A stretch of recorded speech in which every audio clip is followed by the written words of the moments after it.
नमस्कार। संस्कृत सीखने के लिए आपको कुछ आधारभूत व उपयोगी बातों को जानना अति आवश्यक है। लिंग, वचन, पुरुष, कर्ता, क्रिया, इन सब के बारे में इस वीडियो में हम विस्तार से जानेंगे। लिंग क्या है, संस्कृत में कितने लिंग होते हैं, उनके उदाहरण। वचन क्या है, संस्कृत में कितने वचन हैं, उनके उदाहरण। पुरुष क्या है और पुरुष कितने होते हैं, उनके उदाहरण, कैसे उनके रूप चलते हैं। कर्ता, कर्ता किस लिंग, वचन या पुरुष का है, उसकी पहचान कैसे हो। और कर्ता के अनुसार क्रिया किस वचन या पुरुष की प्रयुक्त हो। इन बातों का विस्तार से हम समझेंगे। सबसे पहले देखते हैं, संस्कृत भाषा में 3 लिंग होते हैं, पुल्लिंग, स्त्रीलिंग तथा नपुंसकलिंग। पुल्लिंग जिस शब्द से पुरुष जाति का बोध हो। छात्र है, एक छात्र। सैनिक है, सैनिक। अश्व, घोड़ा। स्त्रीलिंग जिस शब्द से स्त्री जाति का बोध हो। छात्रा, अध्यापिका और माला। नपुंसकलिंग जो चलायमान नहीं हैं वे शब्द नपुंसकलिंग के अंतर्गत आते हैं। जो स्वतः गतिमान नहीं हैं, निर्जीव हैं, वे सभी नपुंसकलिंग हैं। जैसे नदी और वायु स्वतः गतिमान हैं, इसीलिए वो नपुंसकलिंग के अंतर्गत नहीं आती, वो स्त्रीलिंग के अंदर आती हैं। लिंग की तरह संस्कृत में वचन भी 3 होते हैं। एक वचन एक व्यक्ति के लिए, द्विवचन और बहुवचन। सबसे पहले एक वचन जिस शब्द से एक व्यक्ति या वस्तु का बोध हो। छात्र है, एक छात्र। द्विवचन जिससे 2 व्यक्ति या वस्तु का बोध हो, तो छात्रौ, 2 छात्र। बहुवचन जिस शब्द से 2 से अधिक व्यक्ति या वस्तु का बोध हो, वह बहुवचन कहलाता है। छात्राः, सभी छात्र। अब इनके अलग अलग देखेंगे रूप कैसे चलेंगे, पुल्लिंग के, स्त्रीलिंग के, नपुंसकलिंग के। सबसे पहले अकारांत पुल्लिंग शब्द 3 वचनों में कैसे रूप चलेंगे। अकारांत जिसके अंत में अकार जुड़ा हो, ए जुड़ा हो और जो पुरुष जाति का बोध कराए। एक वचन में कैसे बनेगा, बालः, एक बालक। द्विवचन में बालौ, 2 बालक। बहुवचन में बालाः, सभी बालक। सैनिक है, एक सैनिक। सैनिकौ, 2 सैनिक। सैनिकाः, सभी सैनिक। आकारांत स्त्रीलिंग शब्द में 3 वचनों में कैसे बनेंगे, अब देखते हैं। आकारांत जिसके अंत में आकार जुड़ा हो, आ जुड़ा हो और वो स्त्री जाति का बोध कराए। एक वचन में कैसे बनेगा, अध्यापिका, एक अध्यापिका। द्विवचन में अध्यापिके, 2 अध्यापिकाएं। और बहुवचन में अध्यापिकाः, सभी अध्यापिकाएं। छात्रा, एक छात्रा। छात्रे, 2 छात्राएं। छात्राः, सभी छात्राएं। अकारांत नपुंसकलिंग शब्द के 3 वचनों में कैसे बनेंगे, देखते हैं। अकारांत जिसके अंत में आकार जुड़ा हो, ए जुड़ा हो और वो नपुंसकलिंग हो। रुपयकम, 1 रुपया। रुपयके, 2 रुपये। रुपयकाणी, सभी रुपये। चक्रम, 1 चक्कर। चक्रे, 2 चक्कर। चक्राणी, सभी चक्कर। कंदुकम, गेंद, 1 गेंद। कंदुके, 2 गेंद। कंदुकानी, सभी गेंद। ये तो संज्ञा शब्द थे। अब सर्वनाम में देखेंगे कि कैसे प्रयोग होंगे। सबसे पहले जानें कि सर्वनाम शब्द होते क्या हैं। संज्ञा के स्थान पर प्रयोग में आने वाले शब्दों को सर्वनाम कहते हैं। तत्, वह। एतत्, यह। किम, क्या या कौन। युष्मद्, तुम। अस्मद्, मैं या हम।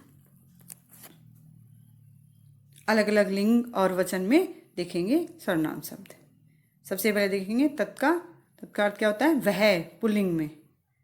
प्रथम विभक्ति के देखेंगे, सह, तौ, ते। सह, वह। तौ, वे 2। ते, वे सब। तम, उसको। तौ, उन 2 को। तान, उन सब को। स्त्रीलिंग में देखेंगे, सा, वह लड़की। ते, वे 2 लड़कियां। ताह, वे सब लड़कियां। ताम, उस लड़की को। ते, उन 2 लड़कियों को। ताह, उन सब लड़कियों को। नपुंसकलिंग में देखेंगे, प्रथमा विभक्ति तत् वह, ते वे दो, तानी वे सब। तत् उसको, ते उन दो को, तानी उन सब को। इस प्रकार सर्वनाम शब्द के तीनों वचनों में और तीनों लिंगों में अलग अलग रूप बनेंगे। अब आते हैं क्रिया पर।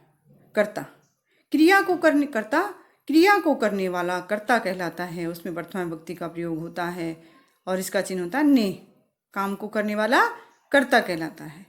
और हमें ध्यान रखना कि कर्ता पहचान करनी है कि किस लिंग, किस वचन और किस पुरुष का है, उसके अनुसार ही उसके रूप चलेंगे।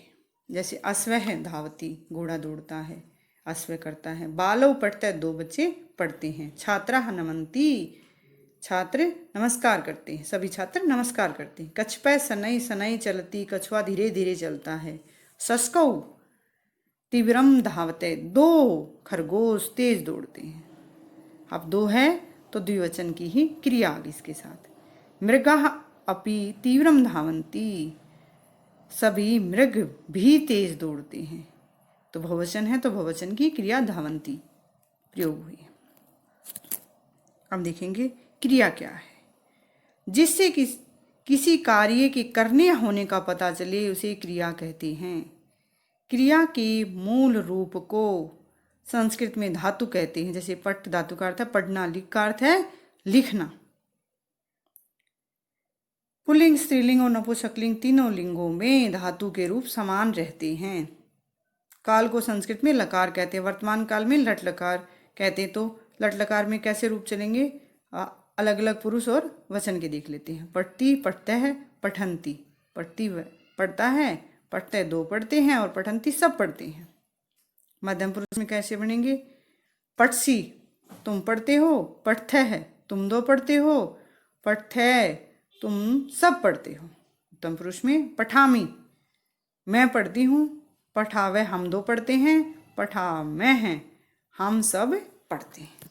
अब अलग अलग पुरुष का देखेंगे। सबसे पहले प्रथम पुरुष। प्रथम पुरुष में कौन आता है, प्रथम पुरुष में जो परोक्ष है, जो आंखों के सामने नहीं, जो दूर है, वे सभी प्रथम पुरुष में आते हैं। जो भी नाम हो, कोई भी नाम, वो सभी प्रथम पुरुष में आएंगे। अगर वो पुल्लिंग के हैं एक तो पुल्लिंग के अनुसार उनके प्रयोग होंगे, और स्त्रीलिंग है तो स्त्रीलिंग के अनुसार उनके रूप चलेंगे। नपुंसकलिंग है तो नपुंसकलिंग के चलेंगे। और प्रथम पुरुष की वचन के अनुसार एक है तो एक वचन, दो हैं तो द्विवचन की क्रिया, और दो से ज़्यादा है तो बहुवचन की क्रिया लगेगी। ये ध्यान रखना है। तो सबसे पहले देखेंगे पुल्लिंग का।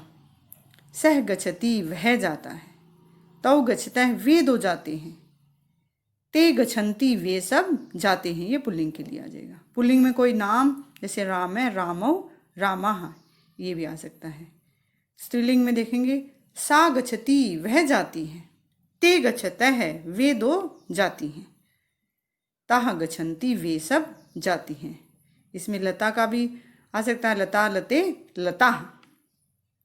नपुंसकलिंग देखेंगे तत् मित्रम गच्छति वह मित्र जाता है, ते मित्रे गच्छता है वे दो मित्र जाते हैं, तानि मित्राणि गच्छन्ति वे सब मित्र जाते हैं। अन्य उदाहरण देख लेंगे। सह क्रीडति वह खेलता है, तौ लिखता है वे दो लिखते हैं, ते पठन्ति वे सभी पढ़ते हैं। अब मध्यम पुरुष देखेंगे।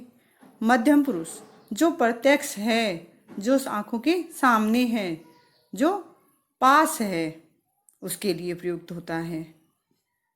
तुम दो तुम सब, त्वम युवाम यूयम शब्द मध्यम पुरुष कहलाते हैं। मध्यम पुरुष के कर्ता के साथ मध्यम पुरुष की ही क्रिया का प्रयोग होता है। पुल्लिंग और स्त्रीलिंग में दोनों के लिए इनका समान रूप होता है, अलग इसमें नहीं होते। ये ध्यान रखना है कि मध्यम पुरुष में क्या आएगा, तुम दो और तुम सब, इसके अलावा और कोई नहीं। तो त्वम पाठम समरसी तुम पाठ याद करते हो, युवाम तुम दो, लेखम लिखते है तुम दो लेख लिखते हो, यूयम मधुरम गायत है तुम मधुर गाते हो, तुम सब मधुर गाते हो। त्वम चतुरा बालिका सी तुम चतुर बालिका हो। युवाम शोभने छात्रे स्थे, तुम दोनों अच्छे छात्र हो। यूयम शोभनम नृत्य थयपि, कि तुम सब अच्छा नाचते भी हो। उत्तम पुरुष, हर कोई अपने आप को उत्तम मानता है, तो उत्तम पुरुष किसके लिए? स्वयं के लिए। स्वयं, मैं, हम दो, हम सब। उत्तम पुरुष में केवल कर्ता कौन होगा? मैं, हम दो और हम सब। अहम अवाम वयम, उत्तम पुरुष के कर्ता के साथ उत्तम पुरुष की ही क्रिया का प्रयोग होता है। अगर एक वचन है तो एक वचन की क्रिया, द्विवचन है तो द्विवचन की क्रिया, और बहुवचन तो बहुवचन की क्रिया का प्रयोग होगा। और पुल्लिंग और स्त्रीलिंग दोनों के लिए इनका समान रूप से प्रयोग होता है, इसमें अलग प्रयोग नहीं होता। उदाहरण देख लेंगे। अहम छात्र अस्मि, मैं छात्र हूँ। आवाम गायिके स्वे, हम दोनों गायिका हैं। वयम चित्रकाराः समय, कि हम सब चित्रकार हैं। अहम पठामि लिखामि च, मैं पढ़ता हूँ और लिखता हूँ। आवाम गीतानि गाया वह है, हम दोनों गीत गाते हैं। वयम चित्राणि रचयामः, हम सब चित्र बनाते हैं। तो इनमें बहुत ध्यान से समझना है कि प्रथम पुरुष में क्या आएगा। प्रथम पुरुष में पुल्लिंग के, स्त्रीलिंग के, नपुंसकलिंग के अलग अलग रूप बनेंगे। वह, वे दो, वे सब, या यह, ये दो, ये सब, या कोई नाम, ये सब प्रथम पुरुष में आएंगे। मध्यम पुरुष में केवल तुम दो, तुम सब, त्वम, युवाम, यूयम आएगा। और उत्तम पुरुष में केवल मैं, हम दो, हम सब, अहम, आवाम, वयम, ये आएंगे। इसमें छात्र ज़्यादा गलती करते हैं, इसमें बहुत ध्यान से समझना है। आगे आने वाली वीडियो में मैं धातु रूप पांचों लकारों को अच्छे से समझाऊंगी। उसके बाद अनुवाद कार्य हम सीखेंगे। अनुवाद कार्य के लिए इन सब आधारभूत बातों का ज्ञान होना अति आवश्यक है। मिलते हैं अगली वीडियो में, तब तक के लिए नमस्कार।